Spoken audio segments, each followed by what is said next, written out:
आम्ही 25% शत्रू किडी मारायसाठी आम्ही 75% मित्र किडी मारतोय आणि त्या मित्र किडी सोबत मधमाशी आम्ही मारून टाकतोय. 150-200 वर्षाची झाडं मग आमच्या वडिलांनी आजोबांनी लावलेली झाडं ही आम्ही तोडून टाकली. कुटुंब पद्धती विभक्त झाली तशी जमिनीचं क्षेत्र कमी झालं. क्षेत्र कमी झाल्यामुळं बांधावली झाडं ही लोकांना अडचण वाटायला लागली. रान कमी झालं मग ते बांधावली झाडं वसप पडते झाडं तोडून टाका.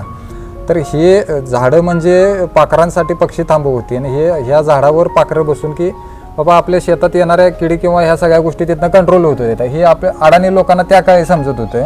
पण आपल्या ताटात चांगलं अन्न यावं असं जर वाटत असेल तर बाबा आपल्या आजूबाजूला नैसर्गिक आदिवास किंवा देशी झाडे लावून ते बाबा हे अन्न साखळी व्यवस्थित राहील याची काळजी आपण घेतली पाहिजे. बांधावर बोरी आणि बाभळीची झाडं हा मधमाशीचा सगळ्यात जिव्हाळ्याचा आणि आवडता विषय. सूर्यफूल असेल किंवा ह्या ज्या सगळ्या गोष्टी आहेत तर ह्याच्यावरती मधमाशी यावी आणि हे मधमाशी ह्याच्यावर आली की ह्याच्यातनं आपल्या पिकावर यावी, त्याचं परागीभवन व्हावं, त्याचं उत्पादन वाढावं हे त्या अडाणी लोकांना कळत होतं. पुढच्या काळात म्हणजे मधमाशी शिल्लक नाहीच, मधमाशी शिल्लक राहणारच नाही. आमच्या ताटात जे अन्न येते ते अन्न आमच्या व्यवस्थित येणार नाही. म्हणजे जमिनीचं आम्ही एवढं आता वाटोळ करून टाकलंय की ते पुढल्या पिढीच्या फक्त 7 बाऱ्यावर जमीन राहील, ते कसता येणार नाही. म्हणजे रसायनाचा मारा एवढा आमच्याकडे आता चाललाय. खोप्यामध्ये खोपा सुगरणीचा खोपा हे गाणं सुद्धा आहे. ते काटेरी वृक्षांवर सुगरण खोपा घालते, पण इथं आता आपल्या आजूबाजूला काटेरी वृक्षच नसल्यामुळं कदम सांगतायत तसं त्यांनी त्या सुगरणीनं नारळाच्या झाडावर खोपा घातलाय. रासायनिक खताच्या एवढ्या माऱ्यामुळे म्हणजे जमिनीची अवस्था अशी साबणाच्या वडीसारखी झाल्या. म्हणजे एवढी जमीन कटक झाली. म्हणजे बैलानं पूर्वी नांगरणारे लोक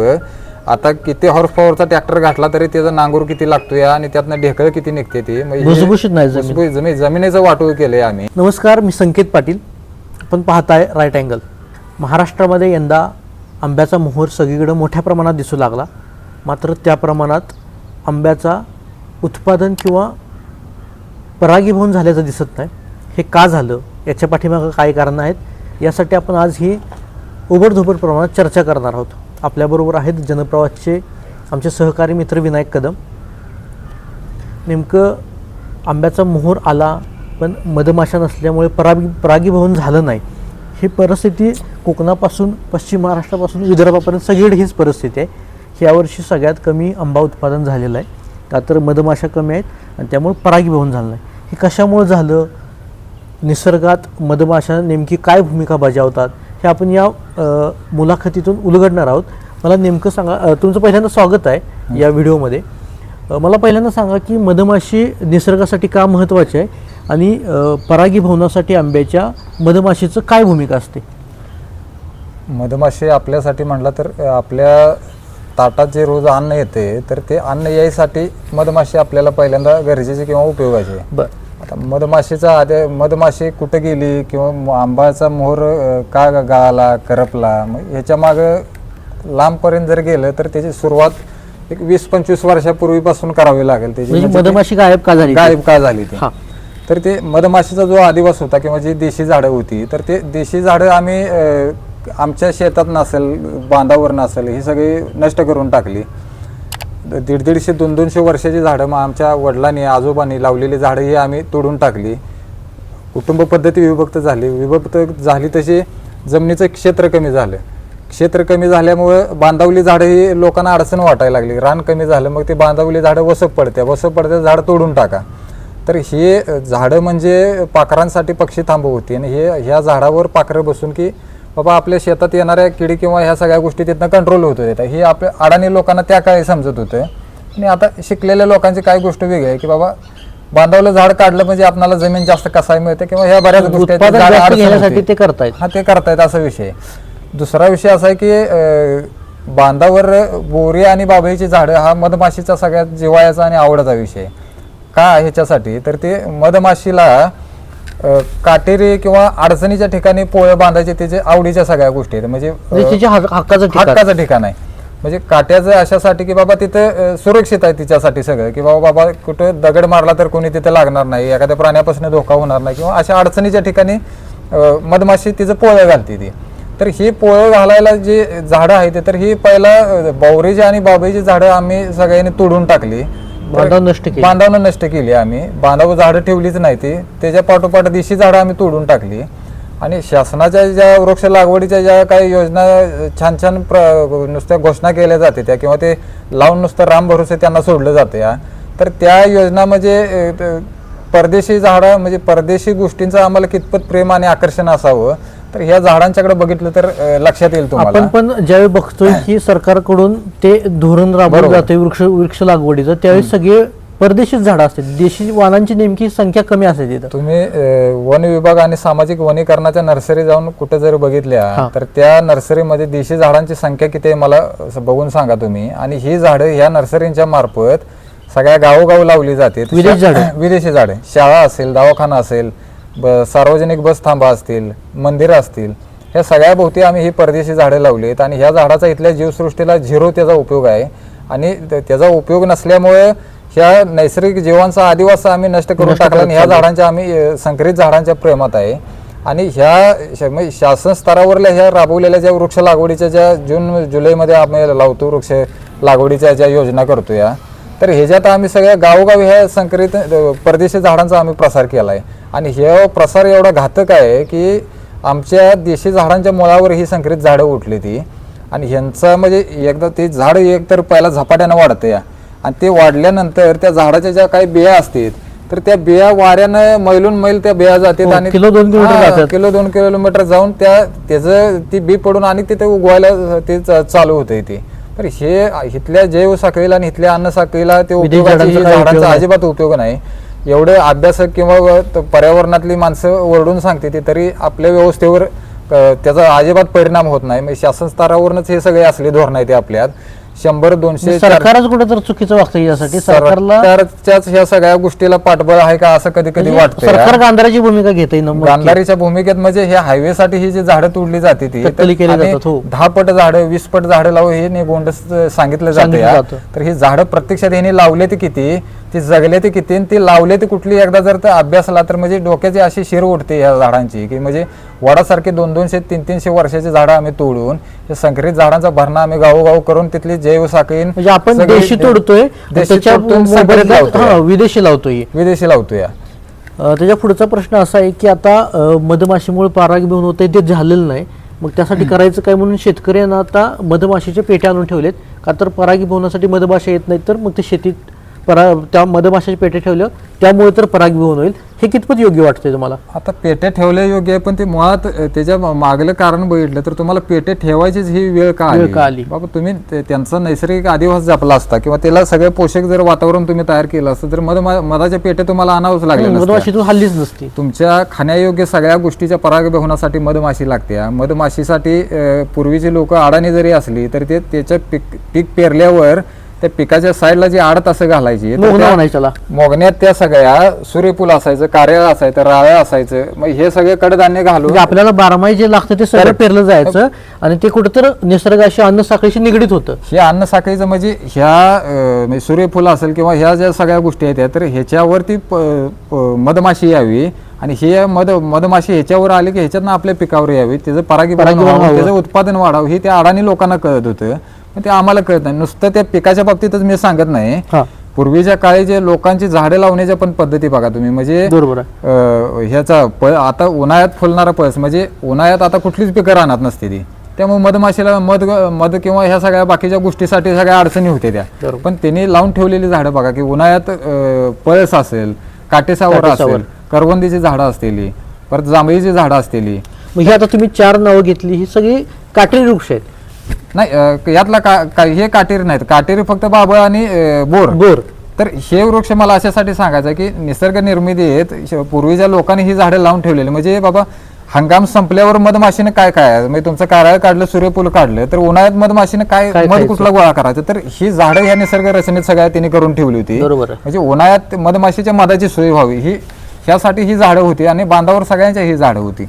ह्या झाडांचा आम्ही तोडून आम्ही नायनाट करून टाकला. परदेशी झाडांच्या आम्ही एवढं मागे लागलोय की आता काय म्हणजे विचारायची सोय नाही. मी म्हणतो ही परिस्थिती आहेच राहिली तर पुढच्या काळात काय होईल? मग याचं पुढच्या काळात म्हणजे मधमाशी शिल्लक नाहीच, मधमाशी शिल्लक राहणारच नाही. आमच्या ताटात जे अन्न येतं ते अन्न आमच्या व्यवस्थित येणार नाही. म्हणजे जमिनीचं आम्ही एवढं आता वाटोळ करून टाकलंय की ते पुढल्या पिढीच्या फक्त 7 बाऱ्यावर जमीन राहील ती कसता येणार नाही. म्हणजे रसायनाचा मारा एवढा आमच्याकडे आता चाललाय. आता रसायन काय म्हणतील की बाबा लोक तू रसायनाचं केमिकल विदाऊट केमिकल आणि जैविक हे असल्या बाता मारतोय, पण त्याशिवाय होत पण नाही ना. रासायनिक मारल्याशिवाय लोकांचं असं म्हणणं आहे की दुप्पट पीक येत पण नाही. दुप्पट पीक येत नाही हे सगळं खरं आहे, पण त्याचा साईड इफेक्ट पण तुम्ही बघताय. म्हणजे कॅन्सर आता कोणाकोणाला कसा कसा चालू आहे हे रासायनिकचीच देण आहे. रासायनिक खताच्या एवढ्या माऱ्यामुळे म्हणजे जमिनीची अवस्था अशी साबणाच्या वडीसारखी झाल्या. म्हणजे एवढी जमीन कटक झाल्या. म्हणजे बैलानं पूर्वी नांगरणारे लोक आता किती हॉर्स पॉवरचा ट्रॅक्टर घातला तरी त्याचा नांगूर किती लागतोय आणि त्यातनं ढेकळ किती निघते ती. भुसभुशीत नाही जमिनीचं वाटोळ केलंय आम्ही. पोत सुधारला नाही जमिनीचा, पोत सुधारला नाहीच. म्हणजे ह्या सगळ्या गोष्टी आम्ही बारकाईने त्याचा अभ्यास न गरजेचं आहे. बरं रसायन जर तुम्ही मारायचं असेल बाबा एखाद्या पिकाला, तर ठीक आहे तुम्हाला गरज असेल तर मारलं पण पाहिजे, पण ते मारत असताना ती मधमाशीची कशी काळजी घेतली पाहिजे ह्याचं पण त्याच्या मर्यादा सुद्धा वाचलं पाहिजे, हे बघितलं पाहिजे. तर मधमाशी 5 नंतर दिवस मावळते ना आपल्या पोळ्याकडे जाते, घरट्याकडे जाते, तर त्यावेळी तुम्ही औषधाची फवारणी करायला पाहिजे. निसर्गात प्रत्येक पिकावर 25% शत्रू किडे, 75% मित्र किडे आणि 25% शत्रू किडे आहेत. आम्ही 25% शत्रू किडी मारायसाठी आम्ही 75% मित्र किडी मारतोय आणि त्या मित्र किडी सोबत मधमाशी मारून टाकतोय. म्हणजे हे फार डेंजरस आणि प्रचंड भयानक आहे ह्या सगळ्या गोष्टी. याचा कुठंतरी लवकर याच्यावर आम्ही बाबा ह्याच्यावर विचार मंथन करून किंवा ह्या सगळ्या गोष्टी जर नाही केल्या तर भविष्य फार वाईट आहे येणाऱ्या पिढ्यांचं. तुमचं आता जमिनीत काय पिकत नाही किंवा शेतीच्या नावानं नाका मोरडणाऱ्यांची संख्या फारच आहे आता. पण हे मधमाशी संपली तर भविष्य काय आमचं फार अवघड होऊन बसणार आहे या सगळ्या गोष्टी. शेवटचा प्रश्न एकच विचारतो की आंबा उत्पादकांना काय सल्ला द्याल तुम्ही या माध्यमातून आपल्या?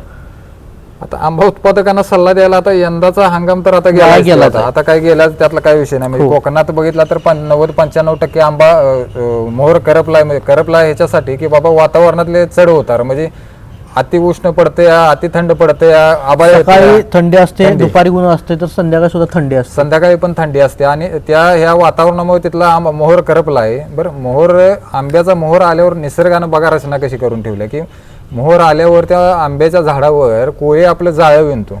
तर तो कोळी जाळं अशासाठी विणतोय की त्या आंब्याचा मोहर जर आला तर त्या आंब्यावर थ्रिप्स आणि तुडतुड ही किडे येते ती. बरोबर. आणि ही किडे आलं की ती किडे त्या कोळ्याच्या जाळ्यात अडकते ती आणि ती किडे कोळी खाऊन टाकतो या. म्हणजे बारकाईनं बघा, म्हणजे हे थ्रिप्स आणि तुडतुड्याचे किडे कोळी खातो या. आणि ज्यावेळी आंब्याचं मधमाशीकडनं परागी भवन होऊन जेव्हा आंबे लागतेच झाडाला, तर त्यावेळी ह्या कोळ्याला निसर्गातले बाकीचे पक्षी खाऊन त्या कोळ्याचं नियंत्रण करते. म्हणजे एकामेकावर अन्नसाखळी डिपेंड आहे एवढी. म्हणजे निसर्गाने ह्या सगळ्या गोष्टी करून ठेवल्या त्या व्यवस्थित. पण आपणच कुठेतरी विस्कळीतपणा आणतो. म्हणजे रसायन केमिकल मारून आम्ही ही सगळ्या साखळीची आम्ही वाट लावायला लागलो. म्हणजे ह्या निसर्ग निर्मितीसाठी सगळ्या झाडांची किंवा ह्या सगळ्या गोष्टीची गरज आहे ती. तर मगाशी आपली चर्चा झाली त्याप्रमाणे की बाबा बाबळीच्या आणि बोरीच्या झाडांच्या बद्दल आमच्या मनात एवढा तिरस्कार आहे की बाबा का कशासाठी कळत नाही. पण निसर्ग निर्मितीच्या ह्या सगळ्या प्रक्रियेत चिमण्या पाखरं असतील किंवा मधमाशी असतील त्यांच्यासाठी ही झाडं फार महत्वाची आहेत. काटेची झाडं म्हणजे त्यांचं कुटुंब, घर किंवा त्यांना आसरा आहे एक प्रकारचा. मग त्या काटेरी झाडात बाबा शिकारी पाखरं ही मागे लागली तर त्यात बसवावं, त्यांचं संरक्षण व्हावं ह्या त्याचा उद्देश होता. आता बाबळीचं झाड म्हणजे माणसानं त्यांच्याकडनं शिकण्यासारखं असं आहे. बाबळीचं झाड आता मी तर बघतोय की कुठेही दिसत नाही. बाबळीचं झाड मुळात दिसतच नाही ते. आणि दुसरा विषय की बाबळीच्या झाडाकडनं माणसानं काय शिकावं, तर ते झाड एवढं प्रचंड स्वयंपूर्ण आहे. ते सांगतो की तुम्ही बारकाईने त्या झाडाकडे बघा की दुष्काळात सुद्धा ते झाड तग धरते. बाबळीचं आणि बोराचं झाड ते तग असं धरते की बाबा त्याच्या जी काटा असते तर ती काटा आतनं पोकळ असते.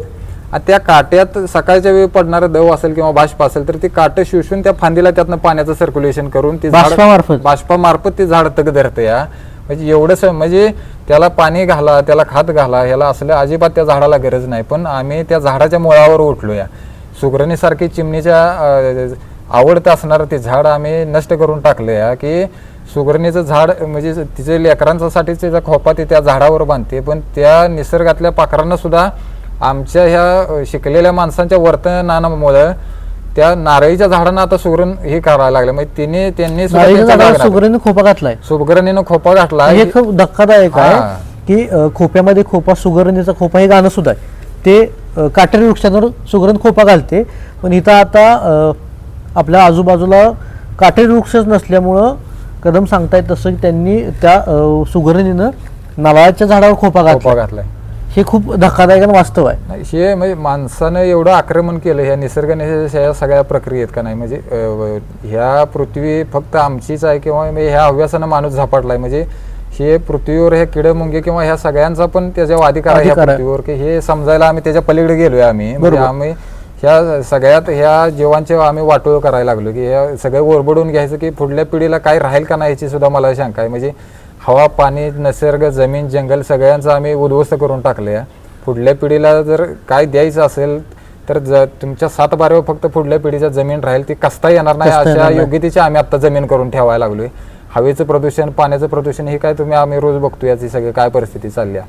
पण आपल्या ताटात चांगलं अन्न यावं असं जर वाटत असेल तर बाबा आपल्या आजूबाजूला नैसर्गिक आदिवास किंवा देशी झाडे लावून बाबा ह्या अन्न साखळी व्यवस्थित राहील याची काळजी आपण घेतली पाहिजे. एकूणच काय तर मधमाशांची घटती संख्या ही फक्त केवळ आंबा पिकापुरती मर्यादित नसून हे जी पिकं आहेत आपली त्या सगळ्यांपुरती मर्यादित आहे किंवा ही धोक्याची घंटा आहे आपली. अन्न साखळी आपण जर अबाधित नाही ठेवली निसर्गाची तर येणारा काळ खूप धोकादायक आहे. जर आपण देशी खाल्लं, देशी पिकवलं तर कुठं तर अन्न साखळी अबाधित राहील असं विनायक कदम यांचं म्हणणं आहे. त्यामुळं येणाऱ्या काळात जर आपल्याला हे पर्यावरण आपल्याला वाचवायचं असेल, अन्न साखळी वाचवायची असेल आणि पीक मूलभूत प्रमाणात घ्यायचं असेल तर कुठं तर पर्यावरणासुद्धा विचार आपण केला पाहिजे.